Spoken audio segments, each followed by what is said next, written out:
Hindi na nakaligtas pa sa kamatayan ang isang caretaker matapos na barilin ng nakaalitan nito sa barangay Ambatali, Ramon, Isabela.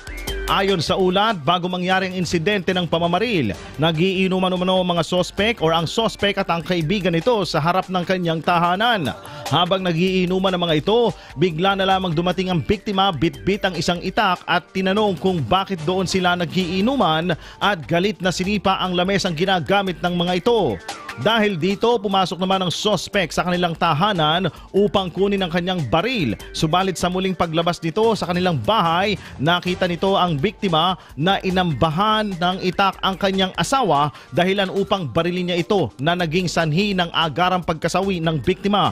Bagamat mayroong lisensya ang baril na ginamit ng sospek, wala itong dokumento mula sa COMELEC kaya naman nilabag pa rin nito ang umiiral na election gun ban. Samantala, napag-alaman na dati nang may alitang namamagitan sa sospek at sa biktima dahil umano sa lupa. Kusa namang sumuko sa mga otoridad ang sospek matapos ang insidente. IFM News.